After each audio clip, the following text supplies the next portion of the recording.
xidiga kooxda Arsenal Gabriel Martinelli ayaa loo doortay laacibka ugu fiicnaa asbuucan tartanka Europe League kadib markii uu 2 daqiiqo ku dhaliyay kulankiisii ugu horeeyay Arsenal oo tartan Europe oo uu ku soo bilowdo 18 jirkan reer Brazil ayaa mar kale indhaha caalamka xaday kulankiisii labaad oo uu ku bilowdo tartamada Arsenal iyagoo ama anagu hore ogeyn in kulankii hore ee League Cup ama Carling Cup ama Carabao Cup oo ku soo bilowdo uu 2 gool Arsenal u dhaliyay haddaba xidiga reer Brazil ayaa mar kale kulankiisii ugu horeeyay Europe League ahna kulankiisii labaad oo Arsenal ku soo bilowday xilli ciyaareedkan dhaliyay 2 gool oo cajiib ah oo indhaha caalamka ku xaday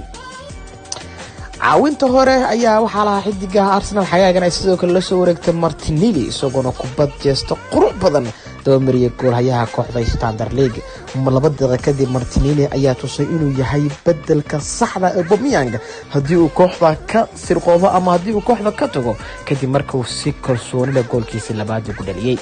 haddaba labadaas gool oo Martinelli u dhaliyay Arsenal ayaa keentay in loo doorto xidigii ugu fiicnaa asbuucan tartanka Europe League xidigan haddaba 18 jirka reer Brazil Arsenal xagaagan ayuu ku soo biiray sidan wada ogeyn wuxuu ahaa xidig ugu fiicnaa ama xidig ugu horeeyay ee Arsenal xagaagan la soo saxiixato lacag u yar oo 8 milyan ay Arsenal xidigan kala soo wareegtay kooxda reer Brazil ee Luton lagu magacaabo oo ka ciyaari jirtay horyaalka heerka labaad ee Brazil xidigan haddaba Arsenal waxa ay ka soo afduubatay ama ka dulqaaday kooxo badan oo doonayay oo tun weyn kula Yurub sida kooxda Barcelona oo kale ayaa xidigan raadinaysay sidoo kale kooxda Manchester United laakiin doorashadiisa Arsenal iyo inay ahayd riyadiisu inuu ka ciyaaro Arsenal ayaa keentay inuu doorto Arsenal iyadoona una Emery uu ka dulqaaday kooxahaasi uu doonayay haddaba Martinelli ayaa kulankiisa ugu horeeyay Europe League loo calaamad saaray xidigii ugu fiicnaa tartamada Europe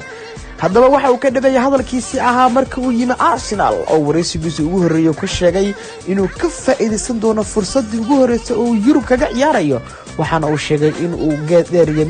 mid gaaban u fuuli doono sidii uga mid noqon lahaa haliyada ugu fiicnaa kooxda Arsenal soo maray haddaba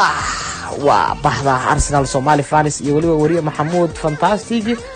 oo idinkaga tagaya salaamu alaykum wa rahmatullahi ta'ala wa barakatuh